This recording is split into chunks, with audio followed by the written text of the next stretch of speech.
கிறிஸ்துவில் அன்பானவர்களே, ஆண்டவரும் இரட்சகருமானவர் இயேசு கிறிஸ்து அவருடைய விலையேறப்பெற்ற நாமத்திலே நான் உங்களை வாழ்த்துகிறேன்.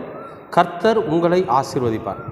இன்றைய அனுதின உணவில் கர்த்தர் நமக்கு கொடுக்கிற வார்த்தை 1 தீமோத்தேயு 6 அதிகாரம் 6-7 வசனங்கள். போதுமென்கிற மனதுடனே கூடிய தேவ பக்தியே மிகுந்த ஆதாயம். உலகத்தில் நாம் ஒன்றும் கொண்டு வந்ததும் இல்லை, இதிலிருந்து நாம் ஒன்றும் கொண்டு போவதும் இல்லை என்பது நிச்சயம். அப்புறம் அடுத்த வசனம் சொல்கிறாரு, உண்ணவும் உடுக்கவும் நமக்கு உண்டாயிருந்தால் போதும் என்று இருங்க அப்படின்னு சொல்லி சொல்கிறாரு. அன்பானவர்களே, இந்த போதும் என்கிற மனசு இருக்குது பார்த்தீங்களா, அது மிகப்பெரிய சாதனையாளராக நம்மளை மாற்றிடும். இந்த உலகம் நம்மளை திரும்பி பார்க்க வைக்கக்கூடிய அளவுக்கு இந்த வார்த்தை நம்மளை மாற்றிடும். எப்படி சொல்கிறேன் அப்படிங்கிறீங்களா? அதாவது நிறைவு அப்படிங்கிறப்ப தான் போதுங்கிற வார்த்தை வரும். நாம் எப்பொழுது நிறைவடைகிறோமோ அப்பொழுது போதும் என்கிற வார்த்தை நமக்கு வந்துடும். இப்போ நிறைய விஷயங்களில் நம்ம இன்னும் வேணும் வேணும் வேணும் வேணும்னு அலைஞ்சிக்கிட்டே இருக்கிறோம் பார்த்தீங்களா, அதில் நமக்கு வெற்றி கிடைக்கவே கிடைக்காது. வெறும் அலைச்சலும் தேடலும் நம்முடைய உடம்புக்கு ஒரு களைப்பும் இதுதான் ஏற்படுமே தவிர மன நிறைவு என்பது ஏற்படாது. அப்போ எப்பொழுது நாம் நிறைவு பெறுகிறோமோ அப்பொழுது போதும் என்கிற வார்த்தை நமக்குள்ளே வரும். இப்போ ஒன்றுமில்லை, ஒரு விருந்துக்கு போகிறோன்னு வச்சுங்களேன், சாப்பிட்றோம், அவங்க சாப்பாடு போட்டுக்கிட்டே இருப்பாங்க, எவ்வளோ கேட்டாலும் போடுவாங்க. ஆனால் நம்ம உடம்பு அதை ஏற்றுக்கணும் இல்லையா, நம்ம வயிறு அதை ஏற்றுக்கணும்ல. இப்போ வயிறு நிறைஞ்சோன்னா நம்ம என்ன சொல்லிடுவோம், போதும், ஐயோ வேண்டாம் போதும் அப்படின்னு சொல்கிறோம் இல்லையா. அப்படி மனசையும் நாம் நிறைவாக்குவதற்கான அந்த வித்தையை கற்றுக்கணும். போதும், இது போதும் அப்படின்னு நம்ம நினைக்கிறத நாம் நம்ம நம்ம நம்ம வாழ்க்கையில் ஒரு வழக்கமாக வச்சுக்கணும். இப்போது நான் ஒரு வேலை செய்கிறேன்னு வச்சுங்களேன், அந்த உழைப்புக்கேற்ற ஊதியம் நமக்கு கிடைச்சதுன்னா போதும் அப்படிங்கிறதோடு நிறுத்திக்கணும். அதே போல் நம்முடைய ஒரு வியாபாரம் பண்ணுறோன்னு வச்சுங்களேன், அதில் ஒரு நல்ல லாபம் கிடைக்குதுன்னா போதும் அப்படிங்கிறதோடு நிறுத்திக்கணும். எப்பொழுது நம்ம போதும்னு நம்மளுடைய மனசு நினைக்குதோ அப்பொழுது அடுத்த காரியத்திற்கு உண்டான சிந்தனையை ரொம்ப ஈஸியாக சிந்திக்க ஆரம்பிக்கும். அதை விட்டுட்டு வேணும் வேணும் வேணும் வேணும்னு அலைஞ்சிக்கிட்டே இருந்தோன்னு வைங்களேன், அப்படி அலையிறப்ப நிச்சயமாகவே நமக்கு மனசுக்கு ஒரு நிம்மதி இருக்காது, மனசில் ஒரு தெளிவான முடிவு எடுக்க முடியாது. ஏன்னா இந்த மனசு அலைபாஞ்சிக்கிட்டே இருக்கும். அன்பானவர்களே, அதனால தான் இங்கே சொல்கிறாரு, போதும் என்கிற மனதுடனே கூடிய தேவ பக்தி மிகுந்த ஆதாயம். நமக்கு ரொம்ப அந்த போதும் என்கிற மனசு நமக்கு மிகப்பெரிய ஆதாயத்தை கொடுக்குமா. ஆதாயம்னா என்ன, உங்களுக்கு எல்லாம் தெரியும். ஆதாயம்னா நமக்கு கிடைக்கக்கூடிய செல்வம், நமக்கு கிடைக்கக்கூடிய வருமானம், நமக்கு கிடைக்கக்கூடிய பொருள் எல்லாமே, இது எல்லாமே அதிகமாக நமக்கு கிடைக்க வைக்குமா எப்போ, போதும் என்கிற மனசோடு இருக்கிறப்ப. ஒரு விஷயம் சொல்கிறோம் பாருங்கள், ஐஸ்வர்யத்தை போதும் என்று சொல்லி பாருங்கள், தரித்திரம் நம்மக்கிட்ட வராது. மேலும் மேலும் நம்ம ஐஸ்வர்யம் வாங்கினா வரணும் வரணும் வரணும் வரணும் வரணும்னு அலையிறப்ப தான் நம்ம சாப்பிட முடியாது, நல்ல சாப்பாடு சாப்பிட முடியாது, நல்லா தூங்க முடியாது, நல்லா ஓய்வு எடுக்க முடியாது. அப்போ நமக்கு என்ன ஆயிருன்னு கேட்டிங்கன்னா, ஒரு உடம்பில் சக்தி இழந்துடும். போதும், நமக்கு ஆண்டவர் கொடுத்துருக்க ஐஸ்வர்யம் இதுதான், இதை கொண்டு நம்ம வேறு ஏதாவது பண்ணலாமா அப்படின்னு யோசிக்கணும். ஐஸ்வர்யத்தை போதும் என்று சொன்னால் தரித்திரம் நம்மை தேடி வராது. ஆரோக்கியத்தை போதும் என்று சொன்னால் வியாதி நம்மை தேடி வராது. சந்தோஷத்தை போதும் என்று சொன்னால் சஞ்சலம் நம்மை எட்டி பார்க்காது. சந்தோஷத்தை போதும் என்று சொன்னால் சஞ்சலம் நம்மை எட்டி பார்க்காது. சமாதானத்தை போதும் என்று சொன்னால் சமாதான குலைச்சல் நம்மை எட்டி பார்க்காது. சமாதானத்தை போதும் என்று சொன்னால் சமாதான குலைச்சல் நம்மை எட்டி பார்க்காது. அப்போ எல்லாவற்றையும் நம்ம போதும் அப்படின்னு சொல்கிறப்ப நமக்கு கர்த்தருடைய ஆசீர்வாதமானது நிறைவாய் நமக்கு கிடைக்கும். ஆண்டவர் நமக்கு கொடுப்பார், ஒன்றும் இல்லைங்க. இப்போ உதாரணமாக சொல்கிறேன், ஒரு 2 வீலரில் போயிட்டுருக்குறோம், ஒரு பைக் நமக்கு இருக்குது, அந்த பைக்கில் போயிட்டுருக்குறோம்.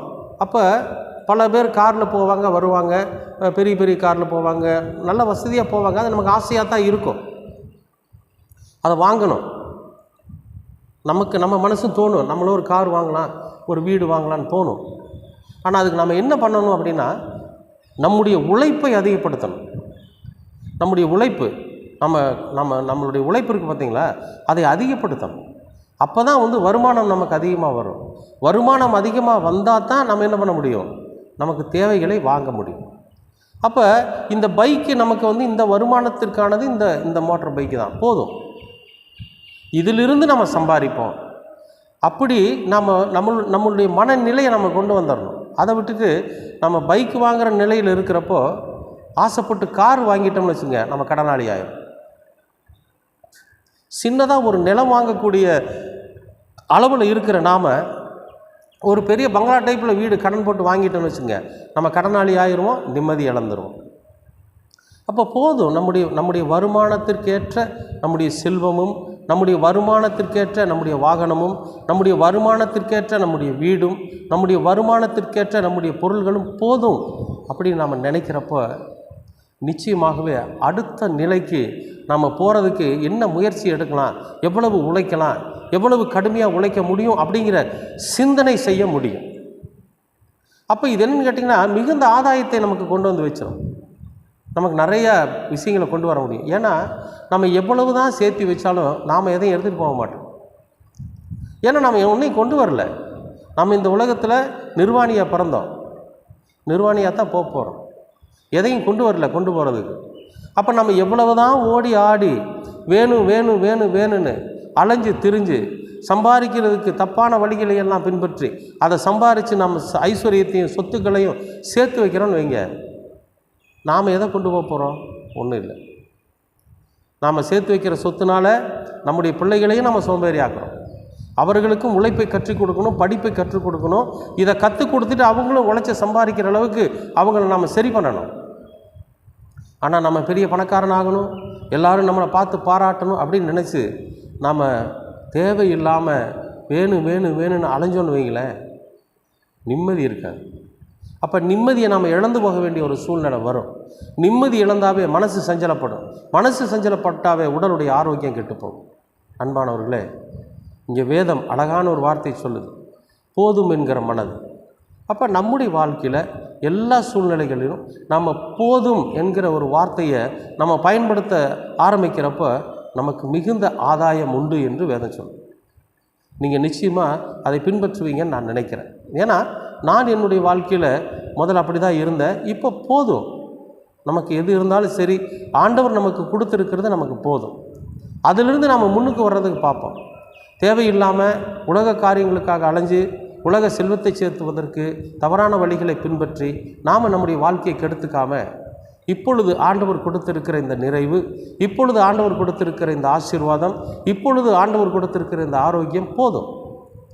இனி நமக்கு ஏதாவது தேவை அப்படின்னா நம்ம ஆண்டவரோட சமூகத்தில் கேட்குறப்போ அவர் அதற்கான வழியை நமக்கு காண்பிப்பார். நிச்சயமாகவே நாம் இந்த உலகத்தில் மிகுந்த ஆதாயத்தோடு வாழ முடியும். போதும் என்கிற மனதோடு கூடிய தேவ பக்தி உங்களுக்குள்ளும் எனக்குள்ளும் இருக்கிற போது உலகம் ஆச்சரியப்படும்படியான ஒரு வாழ்க்கை நம்மால் வாழ முடியும். நிச்சயமாகவே அப்படி ஒரு வாழ்க்கை வாழ கர்த்தர் உங்களை ஆசீர்வதிப்பார். அன்பின் பரலோக பிதாவே, அருமையான நல்ல இந்த அனுதின உணவிற்காக நன்றி. இந்த நாளை நீர் ஆசீர்வதித்து கொடுத்திருக்கிறீர், அதற்காகவும் நன்றி. கர்த்தாவே, நாங்கள் போதும் என்கிற மனதோடு கூடிய அந்த தேவ பக்தியோடு இருந்து மிகுந்த ஆதாயத்தை பெற்றுக்கொள்ள நீர் எங்களுக்கு கிருபை பாராட்டு. நாங்கள் இந்த உலகத்தில் வர்றப்போ ஒன்றும் கொண்டு வரல சுவாமி, நிர்வாணமாய் வந்தோம், போகும்போதும் நிர்வாணமாய் போகிறோம். நாங்கள் எதையும் கொண்டு போகப் போவதும் இல்லை. ஆனாலும் நாங்கள் உம்மிடத்தில் பெற்றுக்கொண்ட அந்த நித்திய ஜீவனோடு கூட நாங்கள் கடைசி காலத்தில் எங்களுடைய வாழ்க்கையை முடிக்க வேண்டும். அப்படி நாங்கள் முடிக்க வேண்டும் என்று சொன்னால் எங்களுக்குள்ளே ஆண்டவரை போதும் என்கிற மனது இருக்க வேண்டும். ஆண்டவரே, அந்த மனதை எங்களுக்குள்ளே நீர் விதைக்க வேண்டுமாய் செபிக்கிறோம். எங்களுடைய வாழ்க்கையில் நாங்கள் போதும் என்கிற மனதை பெற்றுக்கொள்ள நீர் எங்களுக்கு கிருபை பாராட்டு. தொடர்ந்து உமது வசனங்களும் உம்முடைய கிருபைகளும் எங்களை வழிநடத்தட்டும். இரட்சகராம் இயேசு கிறிஸ்துவின் வழியாய் கேட்கிறோம் நல்ல பிதாவே. ஆமேன், ஆமேன், ஆமேன்.